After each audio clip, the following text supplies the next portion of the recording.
RK24 news मराठीमध्ये आपलं हार्दिक स्वागत। आपण पाहत आहात धाराशिव जिल्ह्यातील सर्वात विश्वासार्ह आणि लोकप्रिय news channel RK24 news Marathi.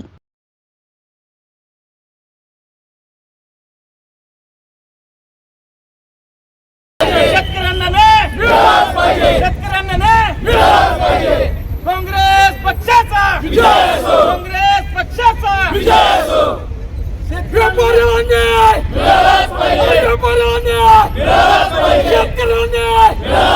शेतकऱ्यांना अन्याय मिळालाच पाहिजे। काँग्रेस पक्षाचा विजय असो, शेतकऱ्यांना अन्याय मिळालाच पाहिजे। धाराशिव जिल्ह्यातील तामडवाडी टोलवर त्या टोललगत दुतर्फा 50 ते 60 दुकानदार आहेत। त्यामध्ये चहाचे दुकानं आहेत, स्नॅक्स सेंटरचे दुकानं आहेत, छोटे मोठे खाऊचे दुकानं आहेत, छोटे मोठे लोकांचे उद्योग त्या ठिकाणी चालतात।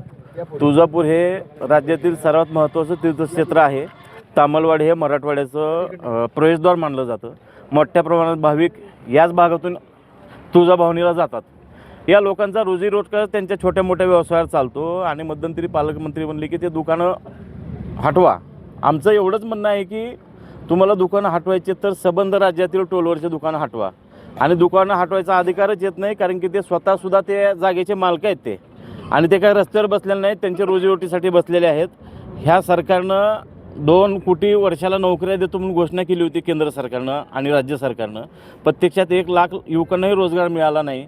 एकीकडे रोजगार मिळत नाही, कामधंदा हाताला काम मिळत नाही, उद्योगधंदे नाहीत, आणि जे स्वतःच्या जीवावर कसं तरी रोजीरोटी करतायत त्यांच्या जीवावर ते सरकार उठलेलं आहे। त्याचा आम्ही या ठिकाणी निषेध नोंदवतो। मी आंदोलन करताय, मात्र ह्याच्याकडून आरोप असं सांगितलं जाते। सुप्रीम कोर्टाच्या जजमेंट किंवा गाईडलाईन्स आहेत की 50 मीटर आत किंवा बाहेर परिसरात टोलनाका असेल तर तिथं दुकानं थाटता येत नाही, त्याचा आधार घेतला जातोय किंवा त्यानुसार ते नियमातच आहे असं सांगितलं जातं। अतिशय चुकीचं सांगितलं जातं आहे। ते प्रत्यक्ष जर फिक्स कंट्रॅक्शन करायचं असेल, बिल्डिंग लाईनपासून 70 मीटर ही लाईन ज्याला कंट्रॅक्शन म्हणजे विटकाम करायचं आहे, स्लॅब टाकायचं आहे, त्यासाठी ते नियम लागू आहेत।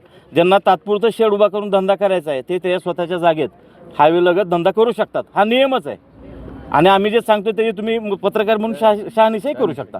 हां, आणि दुसरा विषय आमचा म्हणजे पालकमंत्री त्या ठिकाणी फळबाग लावत आहेत किंवा त्यांचं काय कंट्रक्शन उभा करतायत, त्याच्याशी आमचं देणं घेणं त्यांचा वैयक्तिक विषय झाला, आम्हाला त्याच्याबद्दल नाही। पण त्याच्यासाठी जर ही छोटे मोठे उद्योजक त्या ठिकाणून काढले जात असतील, त्यांचा रोजगार जात असेल, तर ते या ठिकाणी आम्ही काँग्रेस पक्षाच्या वतीनं आम्ही त्यांच्या सोबत आहेत आणि त्याचा आम्ही जाहीर निषेध करतो। आज परवाच पालकमंत्री या ठिकाणी पालकमंत्री परवा प्रतापजी सरनाईक साहेब या ठिकाणी येऊन गेले। त्यांनी इथं जागा घेतलेली आहे, म्हणजे 24 ते 25 एकर जागा आहे।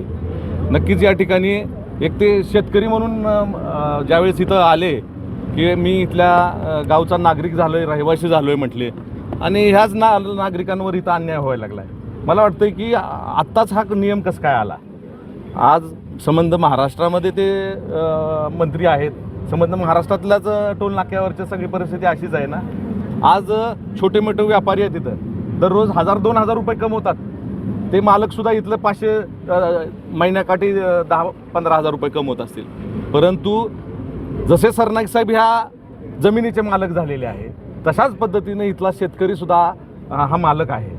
मला वाटते त्यांनासुद्धा अधिकार आहे। आम्हाला त्यांच्याशी काही घेणं देणं नाही की त्यांनी इथं काय बांधतायत ते, परंतु ह्या लोकांवर अन्याय नाही झाला पाहिजे, ही आमची काँग्रेस पक्षाची भूमिका आहे। काँग्रेस पक्ष म्हणून आम्ही ह्या व्यापाऱ्यांच्या पाठीमागं आहोत। नक्कीच या ठिकाणी जेवढं काय मोठं आंदोलन करायचं आहे तीव्र पद्धतीचं, यानंतर आम्ही करू।